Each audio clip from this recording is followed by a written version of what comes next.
Good morning, ladies. I think we have everyone. Happy Thursday. Today is Happy Thursday. Good morning. day 11, y'all. We are focusing today on mindful breathing. Before we start, let's do our daily affirmation. We are writing I am healed 3 times and 3 things we're going to do today to ensure our healing. I'm going to give us 3 minutes to do that.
Okay, ladies, I'm going to share the 3 things that I'm going to do today.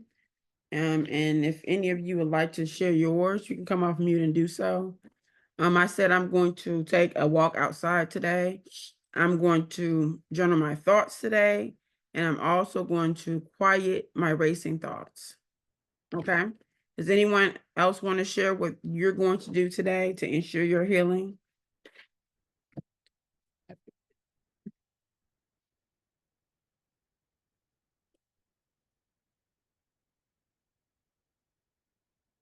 No. Okay. Good So, morning. I'm sorry. okay. You want to share? Yes, ma'am. I will watch how I respond to anyone who I communicate with.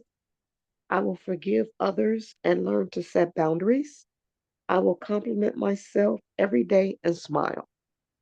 Great. I love every last one of those. Anyone else before we move on?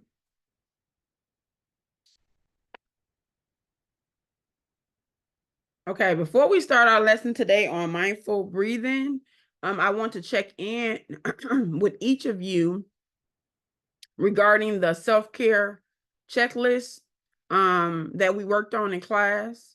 If you haven't done it yet, I sent the form to your email yesterday, I think, or day before yesterday. I think it was supposed to be in day, not 10, but 9, when we were talking about reparenting. So it's a self-care checklist. I don't think I have it open for you to see. But what we did yesterday was write down about 10 things that we're gonna do daily to work on and focusing on focus on self-care. And so I wanted to check in with you ladies, for those who are, who want to talk about it, to see which things were you able to do yesterday. So I'll go first. So my checklist consists of praying daily, journaling my thoughts, reading at least 10 pages from a self-help book, walk outside for 45 minutes, exercise for about 30 minutes, drink a gallon of water, take my vitamins, eat fruit and vegetables, check in with my village. That could be my blood sisters, my friends, sister chicks, mentors. Take a long hot bath and get at least 7 hours of sleep. Okay. From this list, I did mostly everything except I did not get 7 hours of sleep. I ended up taking a shower, not a bath, because I didn't go to sleep till a little bit later. And I did everything else though. I'm looking at it. Yep. So I did everything else but those two things. Does anyone want to share your results from your checklist? And you can either tell me some things that you were able to do from your checklist or things that you're gonna work on trying to, do. Like I didn't do two of those. So it's up to you how you want to share. Does anyone want to I share? can share. Okay, thank you. Yeah. So yesterday, as soon as we got off, I did walk. I did 3 laps. Um, Good job. I started gardening, but then had to go to Home Depot to get some supplies. So by the time I got back, it was too hot to finish, but Okay. at least I attempted to start. Yes. And while I was walking, I was letting the Bible read play while I was walking, and just focusing on. And I walked for the first time by myself because usually my mother-in-law goes with me, so I was able to actually focus and be centered and not have a side conversation, but think about myself and my healing and focus on myself. So um, I was trying to find my list, but I'm having a hard time finding it right now. But I can't remember what else on the list that I actually did yesterday. Thank you. That was great. I'm so proud of you. Getting outside and Yeah, walking. You were talking about that. I know you talked about that in detail yesterday. So that's a biggie. Okay. And even yeah. garden. Thank So you. I'm super proud of you. Good job. Anyone else want to share before we move on to mindful breathing?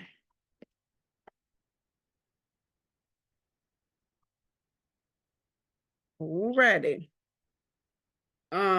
So mindful breathing is a simple yet powerful technique that can help you stay grounded, reduce stress, and enhance your overall well-being. Here's a basic guide on how to practice mindful breathing. Okay, so this is the actual technique when you're feeling like you're stressed, when you feeling like you're overwhelmed or overstimulated, or may need to calm down. This is the mindful breathing is a technique that you can do as many times as you want a day. Okay, and it's pretty simple. First step, find a comfortable position. You can sit on a chair or on the floor or even lie down. The key is to be in a position where you can stay relaxed yet alert. Number 2, close your eyes. This helps minimize distractions and make it easier to focus on your breathing. 3, notice your breathing. Pay attention to your breath as it goes in and out. Notice how the air feels as it enters your nostrils, fills your lungs, and then leaves your body. 4, focus on the present. If your mind starts to wander, gently bring your focus back to your breath. It's completely normal for thoughts to arise. The practice is to return to the breath to breath or your breath each time. Okay, so it might be for me, I have a lot of thoughts all the time. While I'm talking, I'm thinking about other stuff. Um, Mindful breathing helps me, and it takes me a little minute, I'm not even gonna lie, to really like focus on the present, and just kind of quiet my mind and refocus. step 4, it might take you the longest to do that if you have a racing mind like mine. Okay, like if you just have racing thoughts, the important part is you focusing on the present, focusing on right now. Today is Thursday, this time, this is what I'm doing, that kind of thing. 5, practice regularly. Try to incorporate mindful breathing into your daily routine. Even a few minutes a day can make a difference. Remember, the goal of mindful breathing is not to change or control your breath, but simply to notice it. It's about being present and aware in the moment. So it's really a technique to quiet your spirit, to quiet your mind. Okay, when you just kind of feel like so overwhelmed, like I said, and you're feeling like, oh, I got so much to do, or you may be triggered by something and your mind is like racing, or it's going back to, when you were 18, when you were 15. Okay. Before we do the activity though, the journaling today, I want to read a few things from our book, Reparenting Your Wounded Inner Child. It's in chapter 6. Coincides a little bit with the mindful breathing. The title of chapter 6 is How to Unearth and Understand Your Inner Child's Hidden Wounds. Okay, and chapter 6 starts on page 103. Okay, I'm going to read.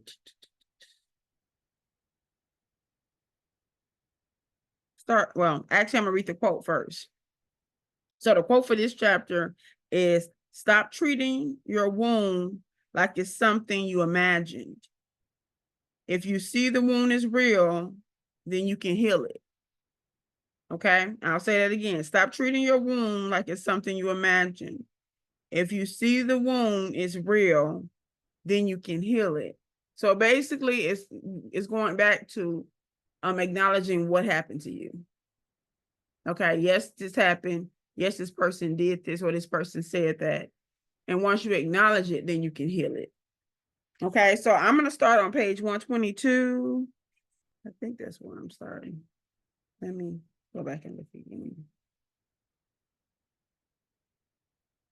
Is it 122?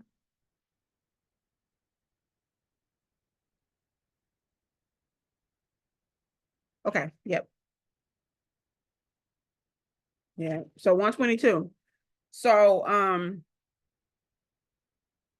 there is an activity. Hold up, let me see if I pulled that up. That I emailed to you ladies yesterday. Yeah, yesterday. And it's called the danger zone, checklist. And it's basically you kind of writing out your triggers or things that happen that trigger you. The author say you use this list to know if you need therapy. We all need therapy, so that's not what we're using the list for. Actually, today we're gonna use this list to kind of write down things that kind of trigger us, and so to speak. I'll give you an example, and then I'm gonna read a little bit about. I think the author explains it a little bit in the book. Something that triggers me. Something as simple. I'll say, let's just say dealing with my parents. I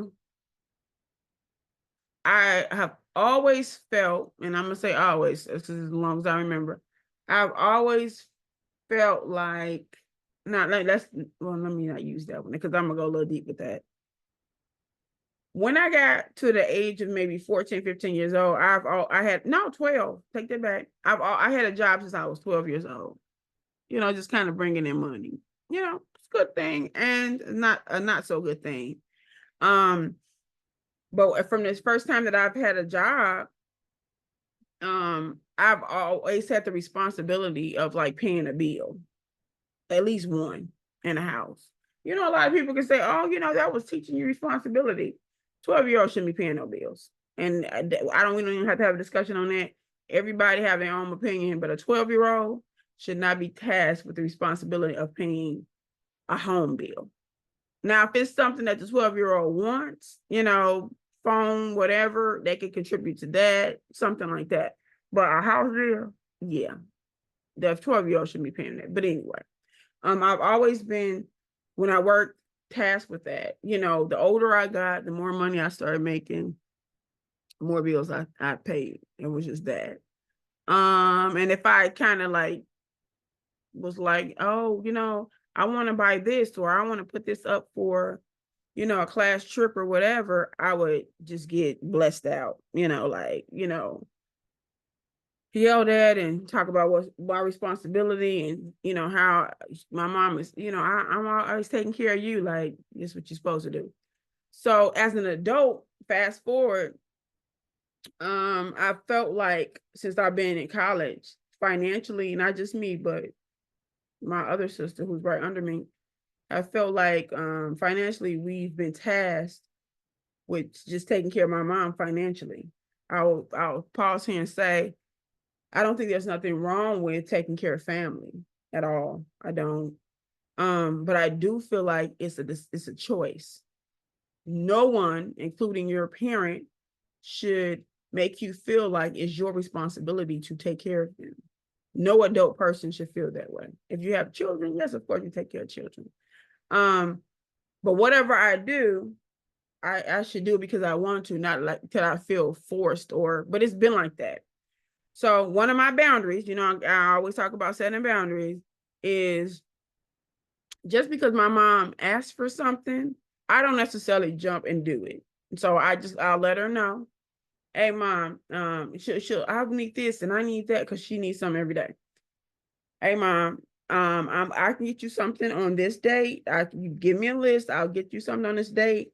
But if you're sending me to the store and I'm with a whole list and I'm getting spending like $200, you can't ask me for anything else for a couple more weeks.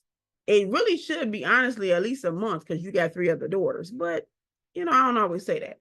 So in 2 weeks, please, this is what's on the list. I got you this. Don't ask me. My mom, she'll wait like 2 days. It never fails. Like as much as I've said it and said, she'll wait 2 days and say, oh, I forgot to put this on the list. Now, mind you, I haven't been to the store. I'm sweating. I don't even go to the store, y'all. I use Amazon. I use that DoorDash. I use whatever, Instacart, whatever. I've been doing this before COVID. I don't even really like stores like that. So I've been to 2 stores getting specific stuff. She's very specific. It's certain name brand and certain stuff she wants. So I go do all of that. 2 days later, oh, this Swiffer thing that you got me, I don't really like it. Can you give me a broom? She does it with no fear. Like it just, that triggers me. It makes me go back to, you're ungrateful. I just go to like a spiral sometimes. Well, this time, y'all, I'm proud of myself because I wrote down my triggers. I told her when I handed her the stuff, Mom, you can, if you want to talk about something or say hi to me, that's fine, but do not for the next 2 weeks basically ask me for anything, because I have spent $200 and some odd. Lo and behold, it was 3 days this time. She waited the 3rd day and she texted about a broom. What I did was I ignored the text, because I done told you a million times, Mom, don't ask me for anything else. Like, you got 3 other daughters. Don't ask me for at least 2 weeks. I think that is fair to ask of somebody if you just bought them groceries and all the stuff that they need for. She got like a little studio. It is one room with a bathroom, a little kitchenette, all of that stuff. So I bought all of this stuff. She texted 3 days later about a broom. I just ignored her. I didn't even respond to the text. Some people will be like, oh no, that's mean. What I don't, y'all, this is my boundary. I'm setting this boundary, and I know how bad that would have triggered me if I had said, Mom, remember I told you not to? And she would have went into, her text messages and sending paragraphs. So I know that triggers me. So my boundary is I just ignore it. She ain't asked me no more. She ended up asking another sister. Boom, boom, boom. So I know I went around a block with that one, explaining that. But I want you ladies to write in detail some things that trigger you, that'll take you back to specifically your childhood, or take you back to specifically a relationship if you no longer have a relationship with someone, if you get what I'm saying. Does anyone need any clarity on what I'm asking you to do with this checklist? Anything that triggers you. It could be a word. It could be somebody getting loud with you. It could be someone making you feel like you get on their nerves, or they don't want to be around you, or like they're doing you a favor being in your life. Anything like that could be a trigger. Or, we calling it this danger zone, but we talking about triggers when you write this checklist. Okay, so I'm going to give us 5 minutes, because triggering could be a lot and it could spiral us, as I just spiraled out just a little bit, and I do apologize. So I'm going to only give us 5 minutes for this part so we can finish the lesson, and then we can get, we can start really talking about some things. So 5 minutes, I'm going to give everyone to write down your triggers.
Okay, ladies, is there anyone who would like to share, who would like to share, one or two? You don't have to share your whole list. If you want to share your whole list, that's fine too.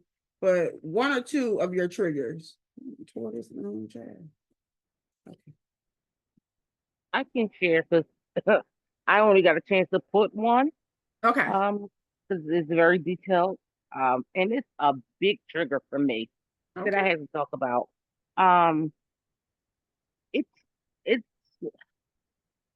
a thing of in my family when it comes to my mom and my sister, how when it comes to my younger sister, by my mom, anytime we're doing anything as a family, how we're helping my younger sister, or if we're doing something for our birthday or going out anywhere, how as a group we're gonna take on more of the financial responsibility. And then it goes into um because she got the 4 kids and she doing it by herself and she don't really have it like that. And then as soon as I get to interject or say, well, how do you know I have it? Or Mm-hmm. I can't do it. Well, you got a husband that provides. Like, don't stop assuming my financial, like you don't know what my finances are. You don't know what my husband provides. Just because I give you a glimpse of what he does not mean he provides every need that I have. And Mm-hmm. then I try to explain, like, I'm on a fixed income. I'm Yeah. on Social Security. While, yes, I do have a husband that provides for my household, I still have some responsibilities. And I still have 3 children of my own, regardless of them now being all grown. My children, only one of them works. So I still have a financial responsibility to my children. Don't nobody help me with my kids. Don't nobody help me pay my bills. No one helps me when I need to do anything. So why is it always that I need to come out of pocket when it comes to her? And it takes me back to my childhood because she never was responsible for anything, even as a child. We all had to start working at 15. She never had to hold a job now. It just little things. She never is responsible for her own self and the things that she does. And it's like, I didn't force her to have 4 children out of wedlock. And I'm not saying that, I'm not knocking her for it, Yeah. but that's not my problem that she has 4 children and she's doing it on her own. Like, why is that my place to take care of her? Now, Yeah. I don't mind helping if I have to, but stop making it my responsibility Yeah. to help her because she has 4 children and she doesn't have a husband. Like that, to me, it just really irks me so bad. And Yeah. with everything, I can say, to my aunt, oh, let me get $5 real quick. Like I don't have it on my account, but I got it in cash. And the first thing I'll hear is, oh, your husband got that good job. Like, what? Yeah. Yeah. And like, listen, I ain't got no husband, but trust me, I got friends, close friends who are married, and within our circles, sometimes like we've had to, well, they have had to sit us down and say they don't like that when we're planning a trip or something like that. The first thing people say, well, you don't, you ain't got to sweat about it. You about to, have your money together because all you got to do is ask your husband. Like, you don't know. Like, you don't, Yeah. I have 2 sets of groups where this conversation has been had. That's why I'm kind of chuckling a little bit. So it must just be a normal thing for a lot of people who are single. I don't look and say, oh, you got a husband, unless you begging me for some money. Not $5, but you literally tell Right. bills ain't paid and something finna be cut off. And you over here with me because you like, I don't got no kids and I must got it. That's when I'll bring in, because I don't be in people's business like that. And if I am in your business, I ain't gonna tell you I'm in your business. I'm gonna be a sneaky nosy. You see what I'm saying? Like, I'm not in your business I like. mean, people swear that, like, we Jay and Beyonce, like, we got Jay and Beyonce money. And I'm like, where?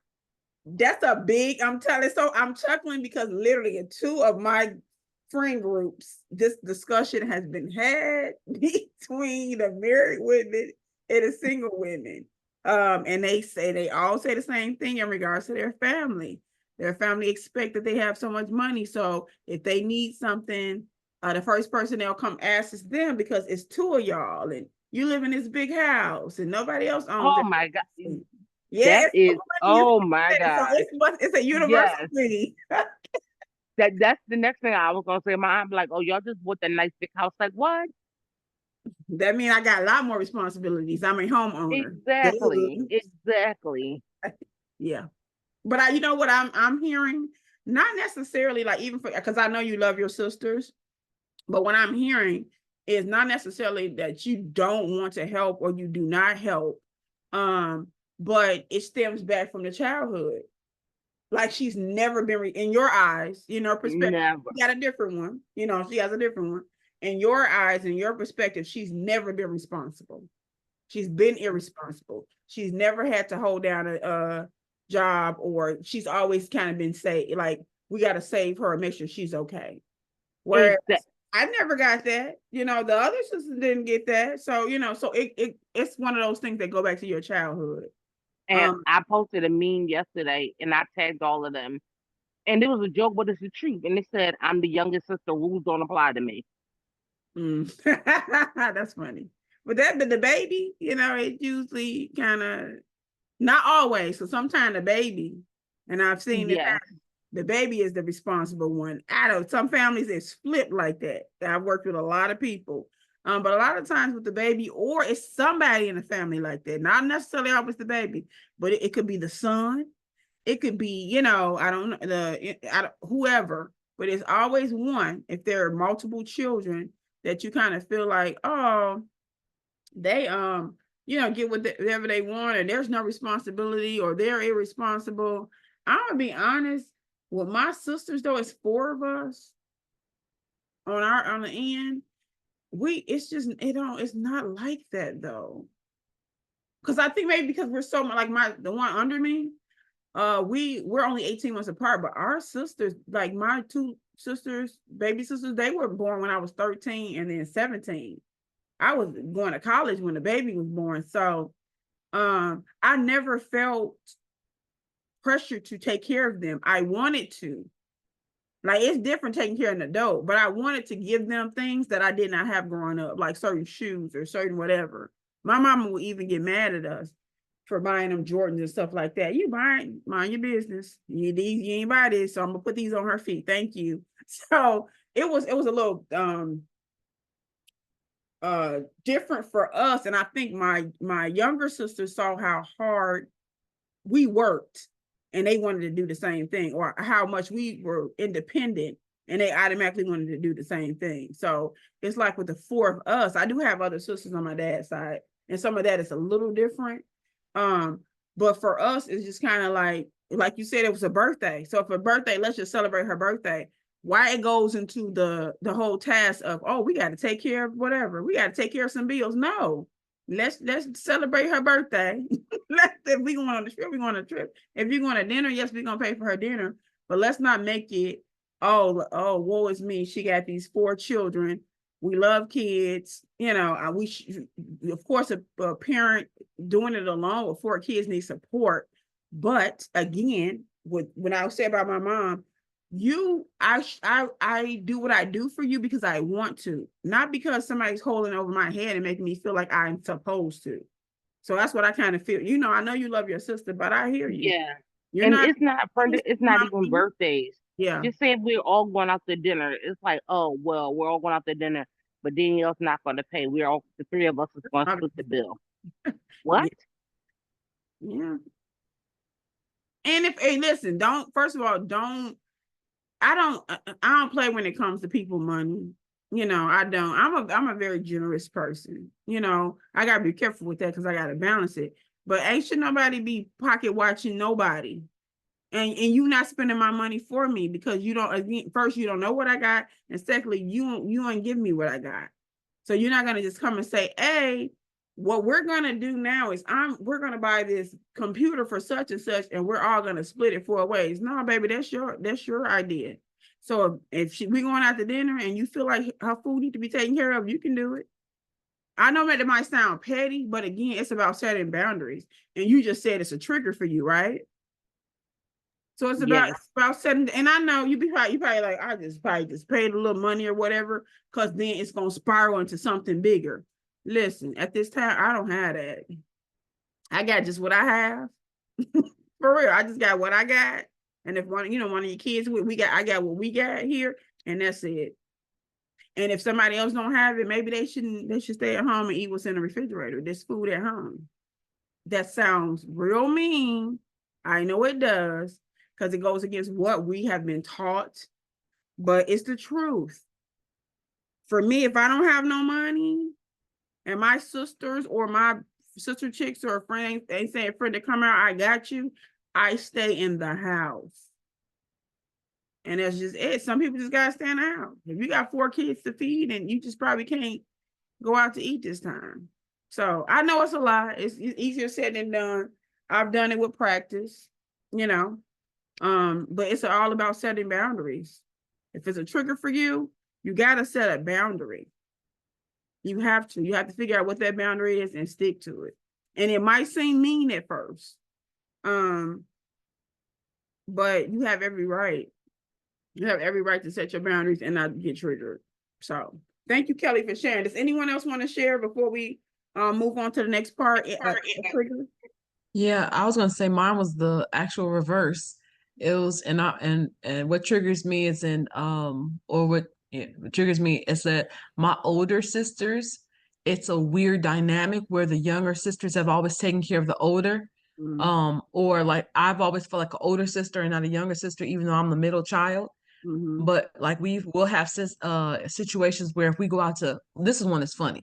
We'll go out to the restaurant, and I guess for some reason they didn't get the memo that they're supposed to pay for their own food. And so either they would sit around and wait for somebody to pay for their food, or if they did pay, they would be very skimpy. Like it would be skimpy on the tips, skimpy on, like they would split the water bottle, like like the sparkling water, or like the bottled water that comes to the table. This last time we went to Planta, one of my older sisters, she actually split the water bottle in 4. And it's just, that's like I've seen to me. It's like weird. Or if she's paying, she'll get a certain amount, but if somebody else is paying, she's gonna get 3 appetizers, 15 entrees, and everything else. So that to me is like, I guess one of the things that's really weird dynamic, or that really gets me, because it's like, what in the world, where was the dynamic change where the older, I don't know, it's just weird. And then to Kelly's point, that's true about when you're married and people view things a certain way. Like I remember in the past, I'm like, man, when me and Damon, because when we first started off, I was actually working well, but Damon was like a starving artist. And so he wasn't making money for real, but I was. And so it was one of those things where people automatically assume that when you're married that you just have all this money and that you could just use your husband's money. And I'm like, wait a minute, whoa.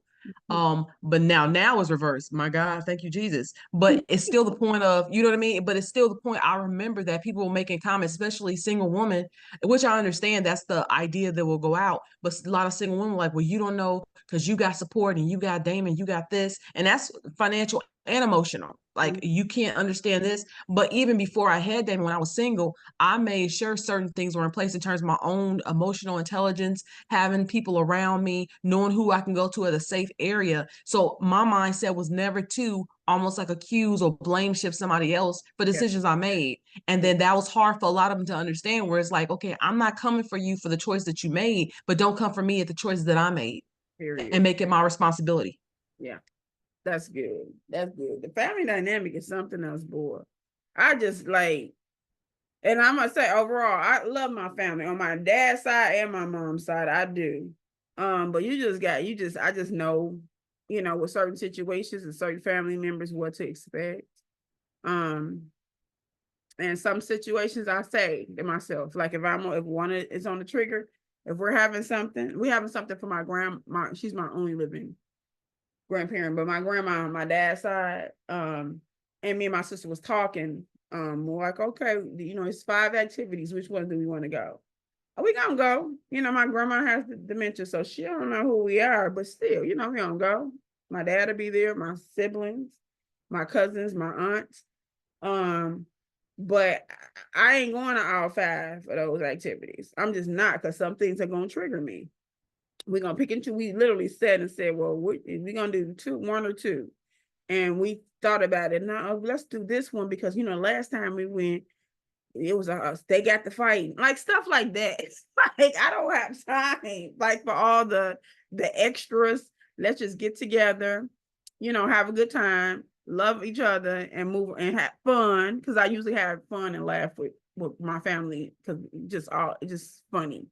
But it's the family dynamic it's something serious. So it's just important that you know what you're dealing with and you set boundaries. Like with Nicole just shared with the sisters, or family members, or even friends that you have that don't pay. Like everybody go out and they don't ever pay. Baby, you got one time to do that with me. For me, it was church folk. They just assume you had money. Just because they see you go on trips and this and that. What are you sitting there just watching from that? You don't know. If I saved for 6 months for this, you don't know that. So we would have specific people, and people knew who they were. You go and they just sit around, or someone be like, "Oh, I don't have my wallet," or just sit around, go to the bathroom, and everybody's trying to figure out how to pay the bill, and they don't pay nothing. Those people I don't go out with. I had a whole list when I used to go to just the people that I'm just not before COVID that you just won't. If I know you're gonna be in that group, I just go home or I'm gonna go somewhere else. That was my boundary. So I didn't have to go and tell them off. I didn't have to go behind their back and say nothing to somebody else about it. I didn't even do none of that. I just peeped you and said I won't be involved with any of that. I've been in a situation with church folks specifically. The check come and can't nobody do math. Can't nobody do math at all. I know the calculators on the phone don't work. None of that. Like nobody knows how to do math. And so everybody sitting around, everybody sat around, ate, laughed, whatever. And then the bill come, and then it's just like looking. You knew you didn't have no money when you set yourself down there and ordered what you ordered. So yeah, for me, I just start setting boundaries. People like, oh, something we're going this and blah blah blah. You ain't gonna see Brenda. And I ain't sit and didn't talk to somebody else about such and such behavior or such ain't never got money. I did hear other people say it and moved around because you keep going out with them.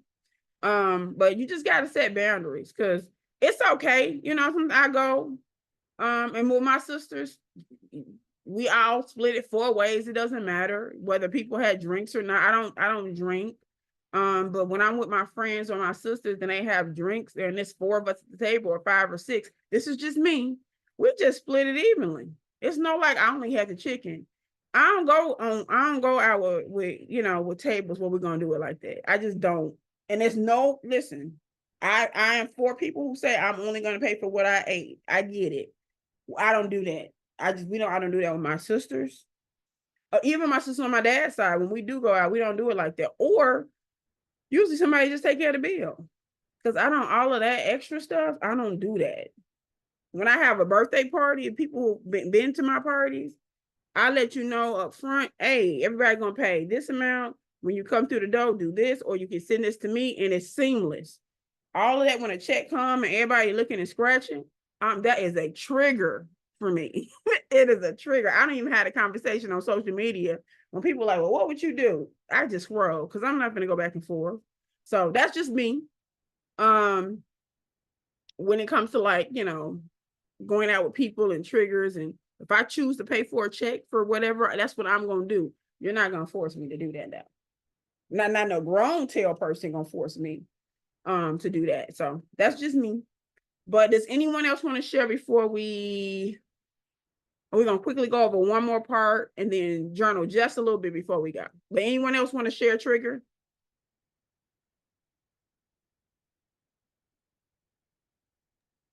Yes, I'm sorry. Okay. One of my triggers is definitely when I'm having a conversation with someone and we don't see eye to eye, and you try to put your perspective and opinion and you get the yelling. Mm. I went through that growing up, especially with my mom. We had disagreements and As I got older, it was like, you can get out, um, me being cursed out, or me crying and leaving. As I got older, the same thing happened. And I would give her my opinion, but my tone was in a calm tone. Hers wasn't. And she would ask me to leave or tell me to get the BB out. And I would leave. And I'll be gone for about um, a week or two. And God would talk to me and share with me to go to the house to visit my mom. And I'm like, you know what she said? Go over there. I didn't know that she was getting ready to transition, but she had to see the honoring of a child, regardless of her provoking. Okay. So I would come over and she'd be looking out the window, rolling her eyes. And I'm like, Ma, how long are you going to keep doing this? Ned, I just didn't like what you said. Why can't we talk about it? Why you got to yell? Why you got to curse me out? And we would sit there and talk. Um, as a result, after mom transitioned, other family members would do the same thing to me, give their perspective of what they think I should do. And when I say I'm not doing that, you need tough skin, like your mama used to say. And I'm like, and when things happen with you, you need to look at the same situation. Mm-hmm. Yeah, but It's group, yeah, regardless of you talking about tough skin or whatever, and I know we had this conversation before. Nobody's going to be yelling at me because I'm not correct, yelling at you, and it's just correct, that. Whether you feel like I'm sensitive or not, or I'm too sensitive, that's your opinion, and that don't have nothing to do with anything. Don't raise your voice at me. It's just that simple. correct. That's it. That's my boundary. Do not raise your voice at me. And it's just crazy to me how people know that you don't like that or that you might be sensitive about that, and yet they still do it. To me, that means you don't care nothing about me. That's just me. That's what I internalize that as. You can care less about me if you know that I do not like yelling, anyone raising their voice at me, or you deem me as sensitive and you still do it, you don't care. It's a hard pill to swallow, but you don't care about me.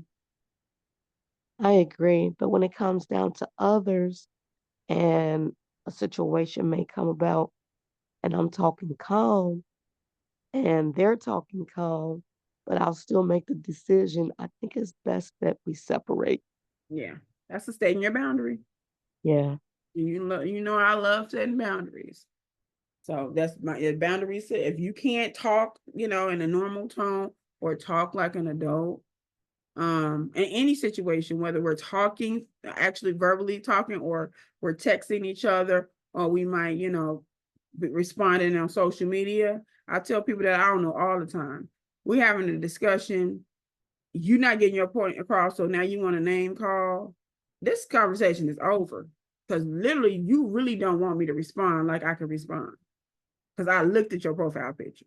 I have told people that, like, listen, we having a discussion. You want to start coming, you don't want to do that with me.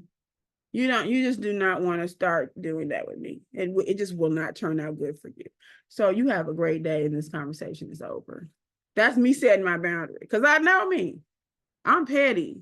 And that part of me, I'm 45 years old. I was petty when I was 2, and I'm still petty. That part of me have not, I evolved a little bit, but I can be very petty. And so I don't, sometimes that ain't being kind. Being petty is not being kind sometimes.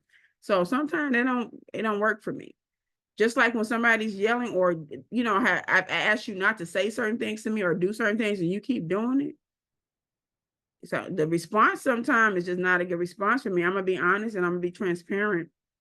It's just I could be real sharp and it'll get you. So that's why I set boundaries, because the boundaries is not only protecting me, but I promise you they're protecting you too, dear. So we don't want to do that. So set boundaries. Definitely. You literally teach people how to treat you. You literally do. People used to say that, and I'd be like, huh? You literally teach people how to treat you. You teach people what you're going to take from them and what you're not. They'll try you, but you literally teach people how you treat. Like you got to let them know. If you got to Yeah, let my them know 2 or 3 times, I'm not accepting it from you. my oldest daughter a couple of days ago, I finally said something, Brenda. I finally said, you're not going to keep on trying to make me feel guilty about situations that's going on with you that I had no responsibility about. If that means that we have to pull back, then we have to pull back. I Yeah. love you, but I'm not accepting that. Yeah. And that's setting your boundary. I'm proud of you for that. I'm proud of you for that. So, ladies, what we're gonna do is we got like 5 more minutes or 4. I'm gonna quickly go over this calm down checklist. It's really a technique, just like mindful breathing is a technique. I actually used this and didn't know that this was what was called, but you can kind of go over it in details for yourself. But it basically like just give you like I think it's 4 things that you do with the word stop. Think about the word stop. The acronym stop. And so what you do first, the S is for stop. You halt so this is when you have a situation where you feel like you need to calm down. There are a lot of times when I just need to calm down. I just told y'all. Sometimes the pettiness or the response from me is really sharp. Or I'm quickly upset, not necessarily a lot of times with me, but if you like trying to demean somebody else or you being a bully, I can't stand bullies. I don't even care. I'm definitely not minding my business when somebody is a bully. I do not like, I don't care who you are. You can be up there on the internet, we can be in a store, we can be at church. If you're a bully, if I'm around, I literally will turn into the Incredible Hulk. So I use this calming, technique a lot of times in situations where I just feel like somebody's being a bully or a butthole and somebody needs to let them know. That's just being honest. But if you're overwhelmed, or sometimes you can use this calm down when somebody in your family worked your nerve, when your husband worked your nerve, when your kids. But it's simple. So S is for stop. That means you halt everything. You press the pause button on your racing thoughts. So you just stop for a minute. Don't say nothing. Don't respond. Stop. Breathe. T is for take, meaning taking a few breaths to center yourself and fully engage in the present moment. That's the whole mindful breathing part. O is for to observe or pay close attention to your inner state. What are you feeling? Are you triggered? That type thing. And then P also with O, you're acknowledging your emotions, you're reflecting on your thoughts. And then P, after this, you proceed. So after the self-check, you're calming yourself down, you're self-checking yourself, then you can proceed and continue with intention. So by the time you do respond, you're calm. You're not really responding out of emotion. So it's a really simple technique. You can even teach this to kids. We call it something else. I do therapy with kids. And I also have done it with my godchildren, especially when they were younger. Where they calm down, they close their eyes, they breathe, they count to 10, or think about something fun or think about something calming before they respond. So they won't respond in anger, or meltdowns or have tantrums and stuff like that. So you have this checklist if you want to go over it. It's also explained in chapter 6. And I think that's it. Let me just see. For the journaling, you can do this on your own. Take a moment to practice mindful breathing. You can do this anytime today, and then you'll use the space to express how you're feeling after the activity. So doing this on your own, try this technique, and then kind of writing about how you feel after you did the technique. Okay. Does anyone have any questions, any concerns, or anything you want to say before we end class today?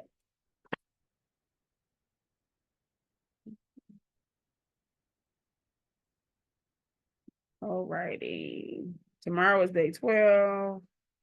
What are we focusing on tomorrow? Setting boundaries, my favorite. So you ladies have a wonderful day. I will see you tomorrow for day 7. I mean, no, day 12. Bye-bye. Bye. Have a good one, ladies.